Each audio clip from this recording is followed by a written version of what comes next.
Welcome back to our study, Children of the Bible. Did you know that if all the stories of Jesus were to be written down, there would be many stories that it's almost like the world wouldn't be able to contain the number of stories, the books that were written. Like hundreds, thousands of people were healed, including children. Now, I'm going to give you some stories. I've picked four that are actually mentioned. Now, we don't know the names of these children. Two boys, two girls. And they weren't named, but God knew their name. And Jesus was walking around Israel all over. And he ran into these parents who came to get them healed. Now, listen, when you get older, you become a parent. Let's say you get married. Let's say you have kids. Make sure you bring your kids to Jesus regularly. And so, not just in time of need, but lead them to the Lord. Teach them the Bible. Teach them to pray. Teach your children, child. Get a vision of that. Get a feeling of that. Get a goal of that. Like, when I become a parent, I'm going to make sure my child knows Jesus. Well, these parents love their kids, of course, and they heard about Jesus. He was what's called an itinerant preacher. He was traveling everywhere. And when Jesus came sort of in their vicinity and area, they brought their kids to Jesus. And each of these children were like bound up, like by the devil. Like Satan is kind of like a snake, he's a serpent, the Bible says.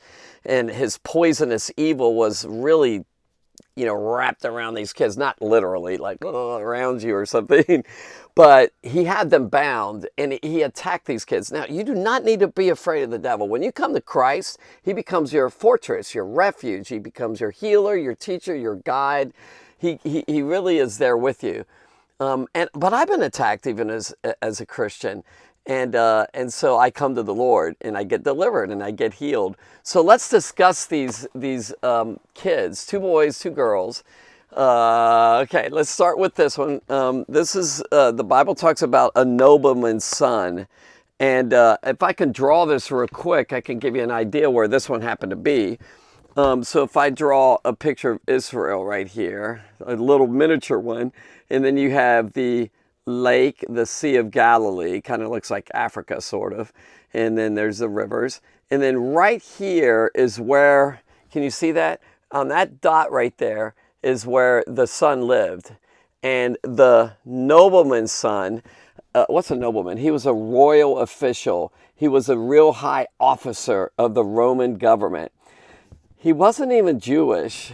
He was a Gentile, and he didn't really he wasn't like an Israelite, a Hebrew child. Now, he may have known God, but he wasn't a real Jew from Abraham, Isaac, and all. But that didn't matter. He probably loved God, and he heard about Jesus. And he found out that Jesus was right over here in that dot right there. Can you see that dot right there? He was like miles and miles away in the city of Cana. Okay, so now, what happened is his son got deathly sick. He was so sick with some disease or something that he was about to die. And the parent got desperate.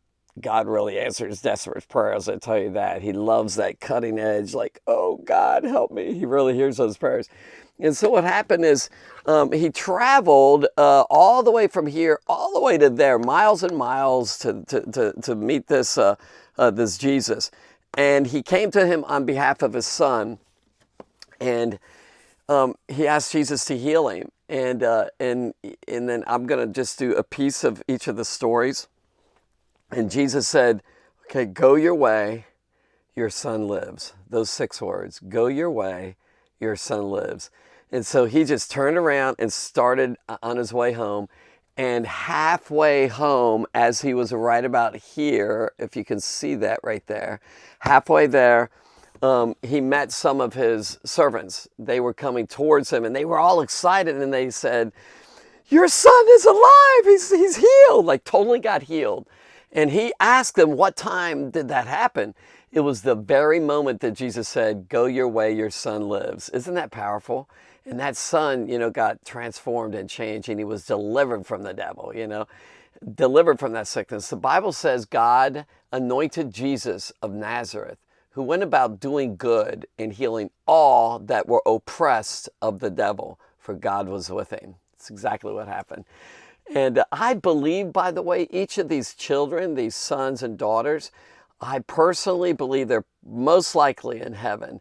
Like after such an encounter, a miracle such as that and these others, they wanted to know the Lord. Like, who is this Jesus? Do you want to know the Lord? Do you want to know who is this Jesus? I hope so. I sure do, man. I love getting to know him. Here's another story. A boy, this was a boy with an evil spirit. Like I said, the enemy attacks. So this boy was thrown down sometimes. He went into this fit. And sometimes he was thrown into fire and water. It's just like really tortured and all that. The devil just really had control of him. And he didn't mean to do that. He just had power. The devil had power over him. And the father brought his son to Jesus.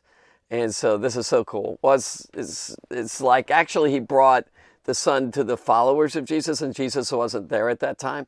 And the followers, his disciples, couldn't get him delivered. And it's like when Jesus came around, he found that out. And he said, well, bring the son to me. So, the father ended up getting the son to Jesus.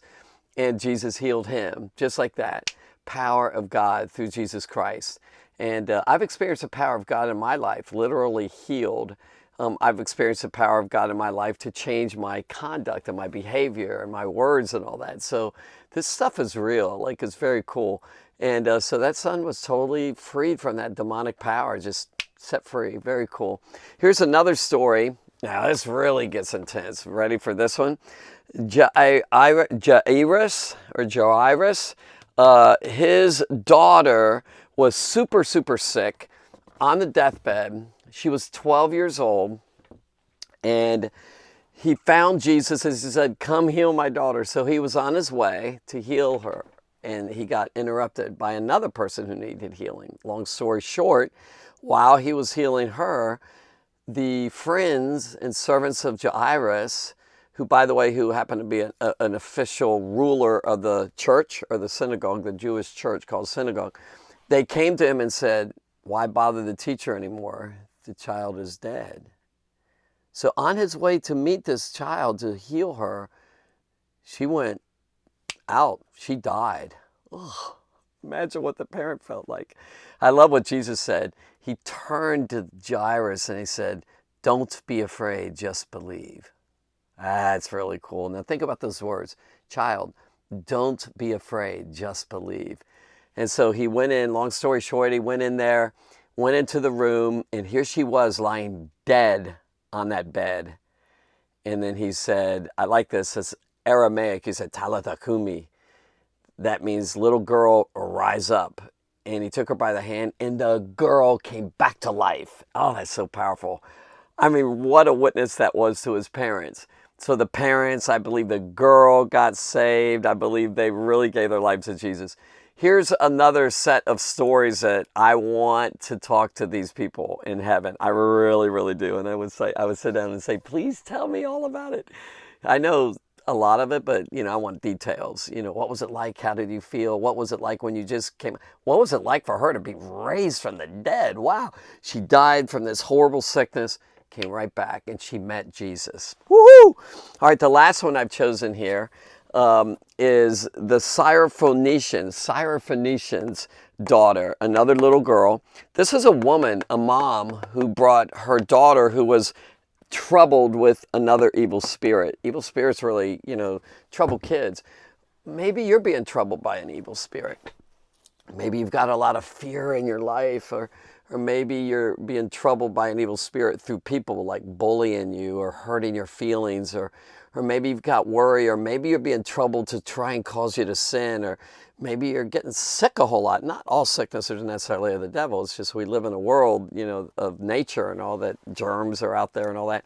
But you might be in trouble. Maybe you're keep getting into real depression and real dark spots and your dark times in your life, and you're like way down, and you're really, depressed about things, like super, super, super sad all the time.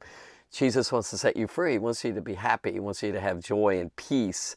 Well, this girl, this Canaan girl, and that was up here, by the way, on the map. It was like way up here in this area, and it ended up going up there, and the mother came and brought her daughter, and said, "Please heal my daughter." Or maybe he didn't bring her daughter. He just came. She just came saying, "Lord, will you come?" And that's right. And so what happened is, in the beginning, he kind of tested her, and he acted like he didn't really want to heal her. He wanted to see if she would be persistent. And that's the thing in prayer. We need to keep praying and praying and praying until we get it. That's what she did. She kept going, and she did not give up. Don't give up in seeking the Lord.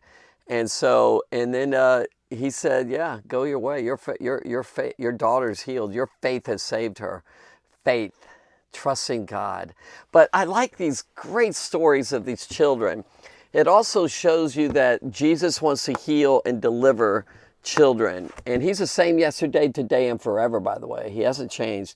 Children are very, very, very important to him. He loves kids.